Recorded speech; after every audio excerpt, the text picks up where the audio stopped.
বাংলাদেশের বিরুদ্ধে বিক্ষোভ করায় ৫০০ ভারতীয়কে গ্রেফতার করেছে চেন্নাই পুলিশ। একেই বলে ঠেলার নাম বাবাজি। আসসালামু আলাইকুম। ভারত নিজের ফাঁদা পাদে ফেসে গেছে।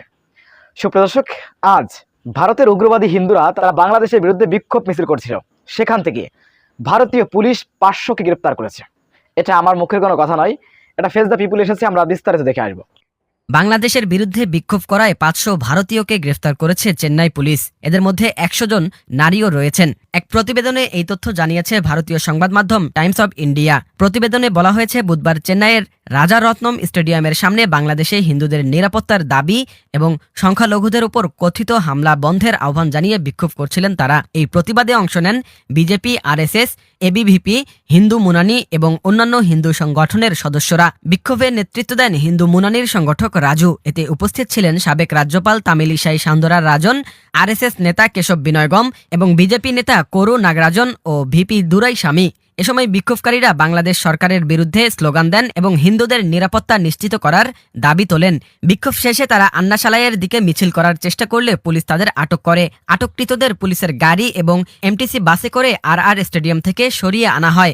তাদেরকে শহরের আন্না অডিটোরিয়াম ও পেরিয়ামেটের একটি কর্পোরেশন কমিউনিটি হলে আটকে রাখা হয়। পরে পুলিশের অনুমতি ছাড়া বিক্ষোভ করার অভিযোগে তাদের বিরুদ্ধে এজমোর থানায় মামলা দায়ের করা হয়েছে।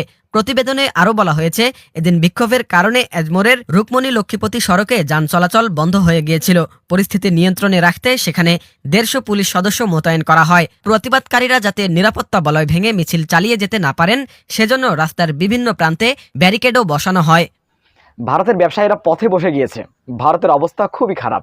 ভারতের হাসপাতালগুলো হাহাকার করছে বাংলাদেশি রোগীদের জন্য। তাই ভারতের ডাক্তাররা সাংবাদিক সম্মেলন করে তারা বাংলাদেশের রোগীদেরকে আমন্ত্রণ জানিয়েছে এবং তারা বলেছে এখন থেকে বাংলাদেশি রোগীদেরকে মেহমানসুলভ আচরণ করা হবে এবং 10% কম নিবে, যা নিত আগে তার থেকে 10% কম নিবে। বয়কট নয়, বরং এখন থেকে অতিথি হিসেবে বাংলাদেশি রোগীদের আপ্যায়ন করবে ভারতের হাসপাতাল। শুধু তাই নয়, আইন মেনে চিকিৎসা পরিষেবা নিতে যাওয়া বাংলাদেশি রোগীদের ক্ষেত্রে 10% ছাড়ের ঘোষণাও দেওয়া হয়েছে। বুধবার কলকাতায় এক সংবাদ সম্মেলনে এই ঘোষণা দিয়েছে দেশটির চিকিৎসকদের কেন্দ্রীয় সংগঠন ইন্ডিয়ান মেডিকেল অ্যাসোসিয়েশন। ডিসকাউন্ট দিচ্ছে বাংলাদেশের রোগীদেরকে। বাংলাদেশকে ভারত প্রথমে মনে করেছিল বাংলাদেশকে রক্তচক্ষু দেখালে, হুমকি দিলে তাদের জনগণ নুয়ে যাবে, তাদের পায়ের কাছে গিয়ে পড়বে। কিন্তু এটা যে হাসিনা সরকার না, এটা আসলে ভারত বুঝতে পারেনি। তো বাংলাদেশের মানুষের যে ক্ষোভ ভারতের প্রতি, এটি দেখার পরে তাদের যে লস যাচ্ছে প্রচুর পরিমাণে, তাই তারা তাদের নীতি থেকে ফিরে আসছে, আমরা দেখতে পাচ্ছি। তো সুপ্রিয় দর্শক, বিষয়টি আপনারা কিভাবে দেখছেন? উগ্রবাদী ভারতীয়রা বাংলাদেশের বিরুদ্ধে বিক্ষোভ মিছিল থেকে যে ৫০০ জনকে গ্রেপ্তার করা হলো, এই বিষয়টি আপনারা কিভাবে দেখছেন? অবশ্যই আপনাদের মূল্যবান মন্তব্য জানাবেন। সবসময় সত্য নির্ভর তথ্য পেতে স্বাধীন বাংলা ইউটিউব চ্যানেল সাবস্ক্রাইব করে আমাদের সাথে থাকুন। আসসালামু আলাইকুম রহমতুল্লাহি ওয়া বারাকাতুহু।